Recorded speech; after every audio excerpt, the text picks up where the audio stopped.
au quotidien, c'est certain, oui.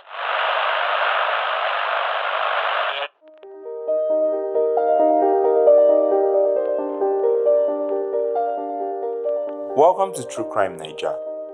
On this show, we present to you true stories of crimes that happen in our country. We hope that by sharing these stories, we all become more aware of the types of crimes that happen here. And by becoming aware, we become smarter at detecting and hopefully preventing similar crimes. And as always, we welcome feedback. Reach out to us on Instagram, Facebook, Twitter, and WhatsApp. Okay, let's get started. Today, we bring you the story of a man who gets burnt in his car by a pastor. It's Friday, the 22nd of October 2013. Victor Isonguyo is on his way home.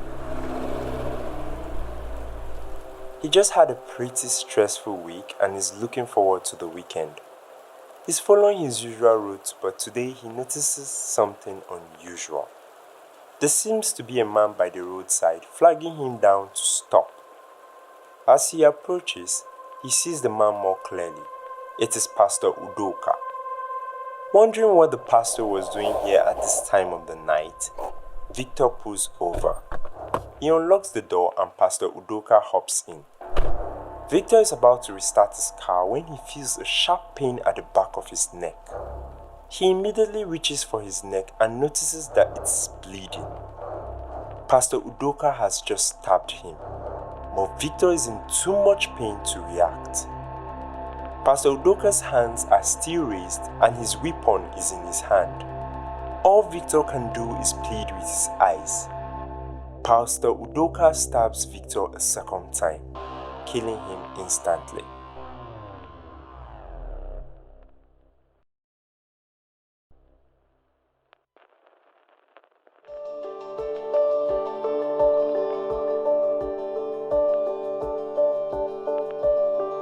Hi, I'm Anthonieta. I'm Richard. And I'm John.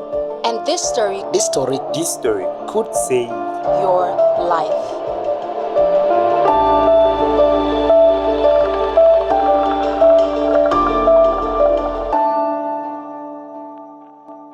On Monday, the 25th of October 2013, 4 months pregnant Enebong Isonguyo is on her way to her husband's office. Enebong and her husband, Victor, have 3 boys and she's pregnant with a 4th child. Victor always ensures that Enebong and the kids have everything they need. Victor is a deputy manager at the Nigeria Petroleum Development Company in Edo State. His colleagues were fond of him because of his passion for his job. He left for work on Friday and hasn't returned home. Wait, he has not been home in 3 days and she did nothing? It's possible he had stayed out before or she just believed he was working. That's why on this day, Monday the 25th, she decides to go to the office to confirm his whereabouts. When she gets to the office, Victor's colleagues tell her that the last time they also saw him was on Friday the 22nd. Enebong is surprised and she immediately reports to the police and they begin their investigation.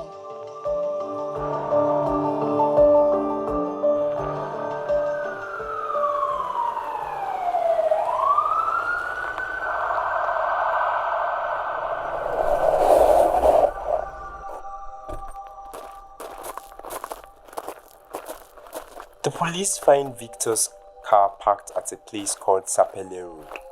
The car was completely burned, it had been set ablaze. Inside the car, they found the body, and after an autopsy, they discovered it was Victor's body. The autopsy also showed that before the body was set on fire, he had been stabbed twice. The police then continued their investigation by tracking Victor's second car. Second car? Yes, apparently Victor had 2 cars, a personal one and an official business one. He was set ablaze in the personal car, but the business one was missing. The police traced the business car to a compound within Edo State. When they find the car, the plate number had been changed. In the compound, the police approach a woman who lives there. They question her and she tells them that the car was parked there by a pastor who was also a tenant in the compound. The police take the pastor in for questioning. Pastor Udoka Ukachukwu has just been arrested by the police in connection with Victor Isonguyu's death. Victor had been stabbed in his personal car and the car had been set ablaze. The police have traced his business car to Pastor Udoka. During questioning, the pastor tells the police that the car in his possession was a gift to him from one of his daughters from church. He said that when he receives such gifts, he usually changes the documents and plate numbers so that he can make use of them. The police then asked him to take them to the house of this daughter who had given him the gift. Pastor Udoka takes the police to Victor Isonguyu's residence. Wait, is that the house of the man who just died? Yes. Turns out Enebong, Victor's wife, is the daughter the pastor was referring to. She's the one who gifted him Victor's business car. So at this point, the police arrest both Pastor Udoka and Enebong and take them to the station.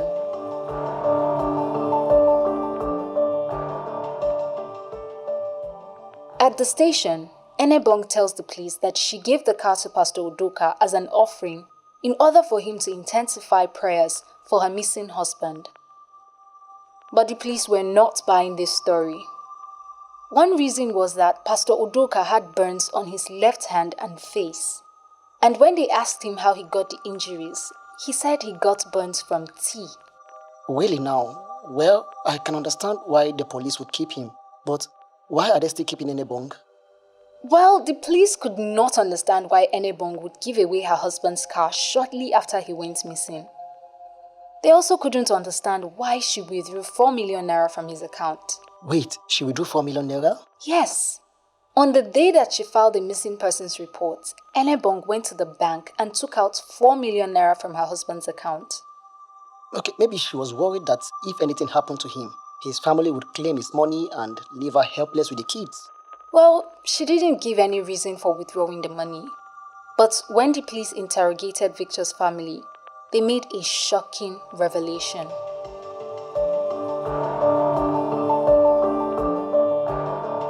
Victor's family told the police that Victor and Enebong had been having marital issues.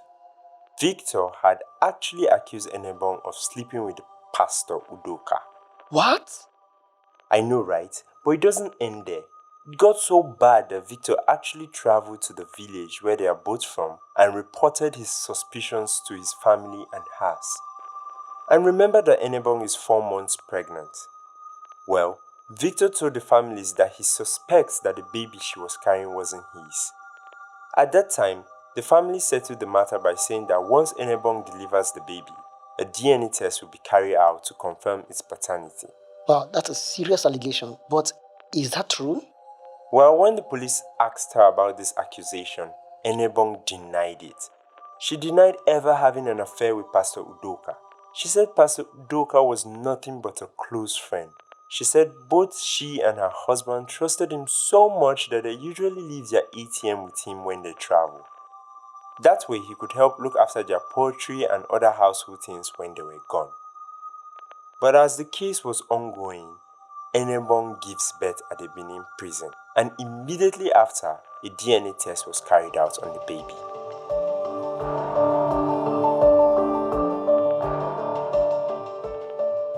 The DNA test showed that the baby was a 99.9% match to Pastor Udoka's DNA, indicating that he is the biological father. On Friday, October 22nd of 2013, Vanguard reported that Pastor Udoka and Enebong had confessed. According to the State Police Commissioner, Enebong and Pastor Udoka had a plan to kill Victor. Enebong gave Pastor Udoka the location where he would meet up with Victor. Pastor Udoka waited for Victor at the spot somewhere along Sapele Road. When Victor came around, Pastor Udoka asked for a lift, and that's when he stabbed Victor. After that, Pastor Udoka set the car on fire so that the body would not be identified. In order to set the car on fire, Pastor Udoka had to use his mouth to suck petrol or gasoline out from the car. Oh, so when he set the car on fire, the petrol in his hand and face also caught fire. Exactly. That's what caused the burns he sustained. Now, after Victor was dead, Enebong gave her husband's car to Pastor Udoka, who then changed the plate number of the car and made fake documents.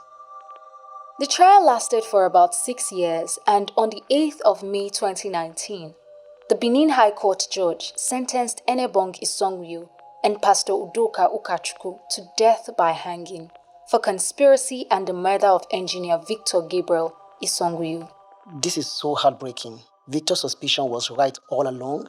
Yes, and if not for the DNA test, Enebong would have been able to get away with it. True, there was nothing else to make her an accomplice to the murder, except if she was truly having an affair with Pastor Udoka. The prosecution did well by ensuring the test was done. In all, I'm just glad justice was served. Join us next week for another True Crime Naija story. This time, it's a story of a man's frantic search for his daughter who was on her way to visit a friend.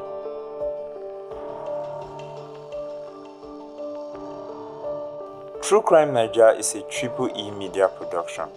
Copyright 2021 Triple E Media Productions. If you enjoyed this episode of True Crime Naija and want to hear more, subscribe to our 234 Audio YouTube channel. Episodes of this podcast and our other podcasts can also be found on Apple Podcasts, Google Podcasts, Spotify, and wherever you get your podcasts. Subscribe and leave us a review. This episode was produced by John Iwodi, Anthonieta Kalunta, Richard Anyebe, Dominic Tabakaji, and Sam Tabakaji. Executive producer Rahmat Muhammad. Special thanks to Rabia Hadejia, Aredi Isha, and Mala Gbado Ikaleku. Stay alert, stay alive. See you next week.